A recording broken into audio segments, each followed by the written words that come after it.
Good evening, drafters, and welcome. This is intended to be the first of a series of tutorials where we'll be examining the production of a roller or a belt roller support system. As displayed here, this is an assembled and rendered view in terms of what our final piece or our finished piece is anticipated to look like. Might not be totally rendered as this piece is, very shiny and nice, but we're going to be examining the production of this piece. Here we have an exploded, also rendered view of all the pieces that will comprise our roller support system. Here we have our main wheel, we have two bushings, our end plates, two pieces, a base plate, an axle piece, as well as four bolts and four washers, which is anticipated to hold down our end plates to our base plates after the entire belt support system has been assembled. Here we have our dimension pieces. The measurements are given for all the pieces that will be in the production of this piece, and so we're going to go straight into that. Notice, however, that our bearing, our main bearing, as well as our bushing, which we'll be concentrating on in this particular tutorial, notice that those pieces are viewed from a front view, and so in the production of those pieces we're going to be drawing those on the front face in AutoCAD. So let's move over to AutoCAD, where I have already copied the pieces that we're going to be producing. Let me make some minor changes here before. So let me do our production on, gonna be doing it on our 0 layer for now, and I also want to be using a different color, so let's choose yellow. Has already been selected. Let's use yellow. Alright, now notice that when this bearing and the bushing and the axle and all these pieces come together, they are going to be lined up on one central axis, which is anticipated to run right through the entire thing, which is the center line for the entire operation. Now let me go ahead and draw that center line, or a horizontal line that is anticipated to represent that center line. Now notice, for the pieces, our dimensions are given mainly in the form of diameters for our piece, but since we're going to be working from the center, what we're going to be using instead are the radius for the various pieces of our wheel. From the center, notice that the diameter of the bore in the wheel is given as 24 millimeters. But since we are working from a center point, or from a central axis, what we are going to be doing is to offset a radius, which is 12 in this case, from our center line up. That gives me the radius of the bore, 12, coming from our diameter, 24. Let's also go ahead and offset our next radius, 15, from our center point, because our diameter was given as 30 across these 2 points. The next diameter we were given, 40, which gets us to these 2 points. So let's offset 20 from our center line up. Our next point brings us to 66. Let's go ahead and offset our 33 from our center line again up. We just got our 66, which is our 33 radius. Next we have our diameter 70. Let's go ahead offset 35 again from our center line upwards. And finally our 76. Let's offset our 38 it's from this line upwards. Now we have offset all our diameters or all our radius, so to speak. So let's go ahead and give a vertical line to represent the end of our bearing. Alright, so this is where my bearing is going to be starting. Notice we did not start at the center because this is really the bore or the hole, half of the hole, so to speak, in the wheel. The width of the wheel is given as 40. Let's do offset 40 from this end moving this direction. At this point we can trim away the excess portions, so let's give trim, select this line for boundary, enter, and let's just take all these lines off.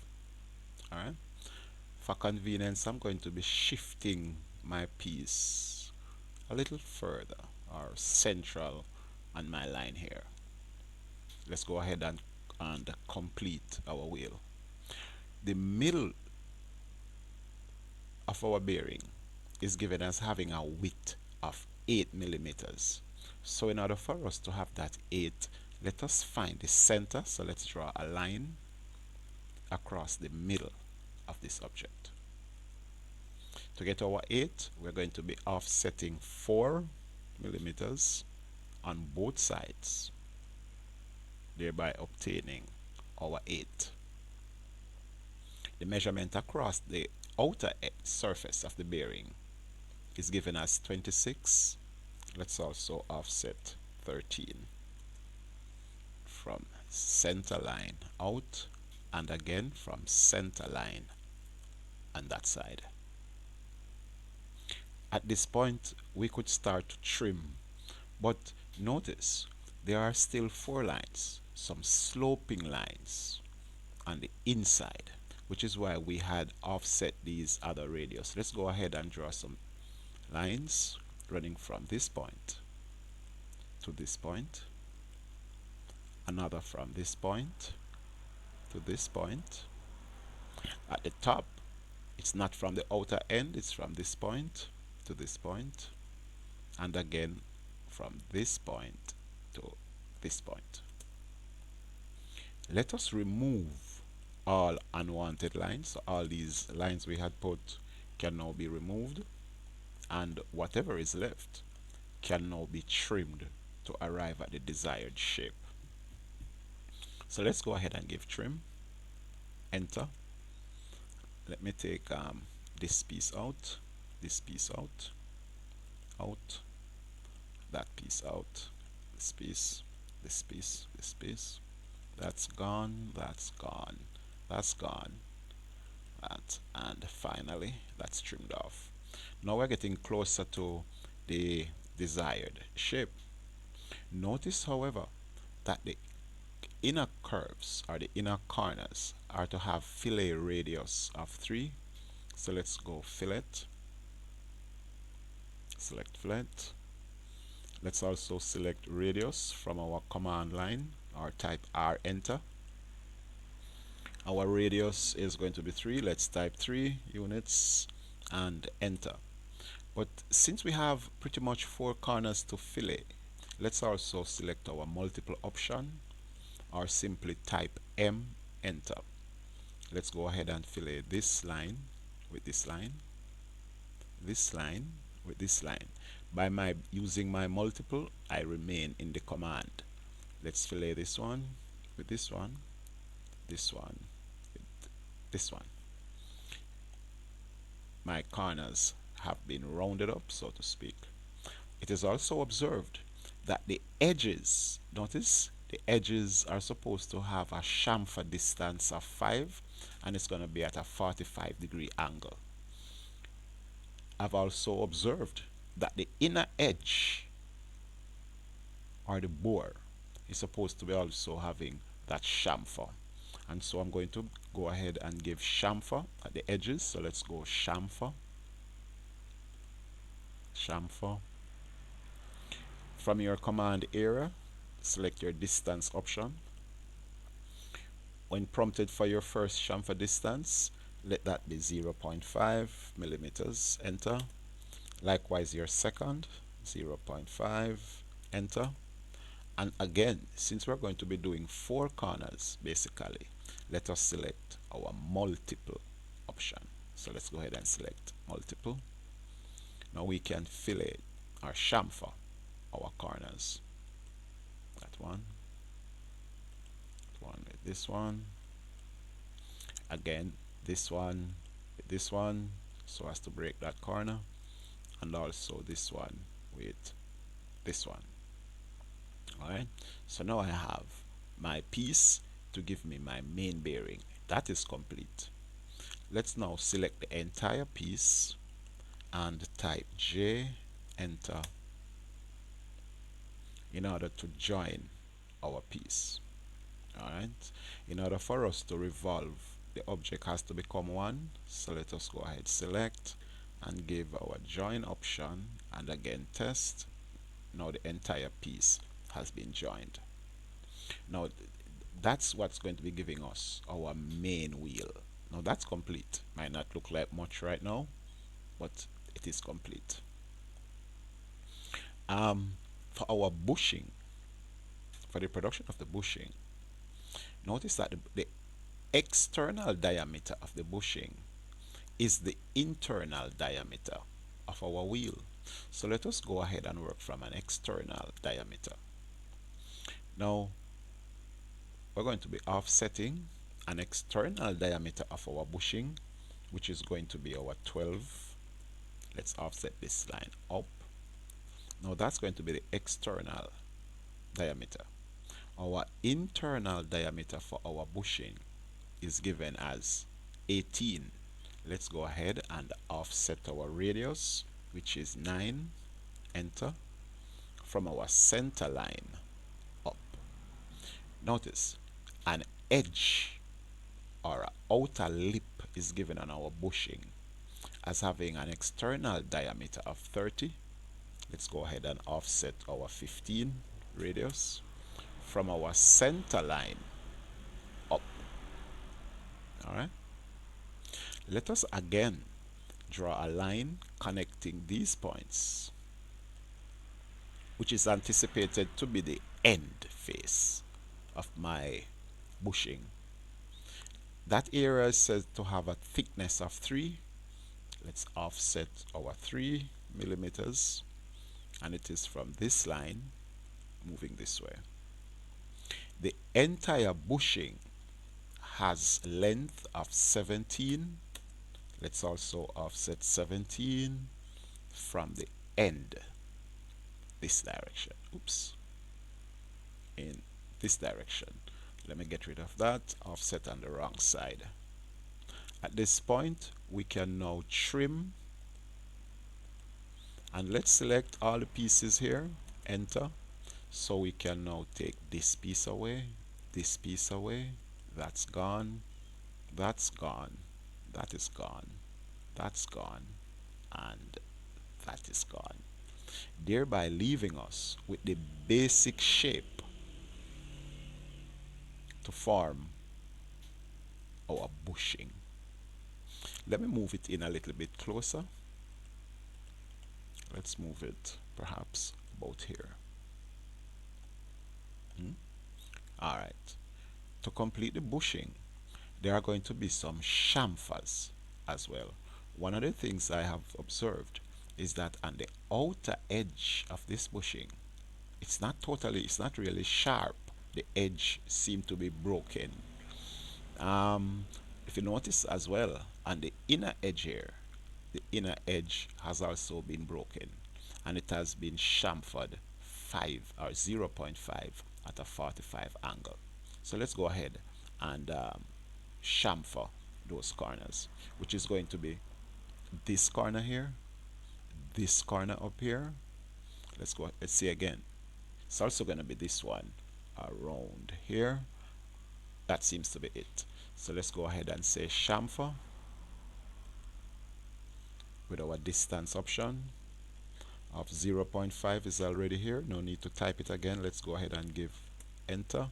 Second option still here, enter.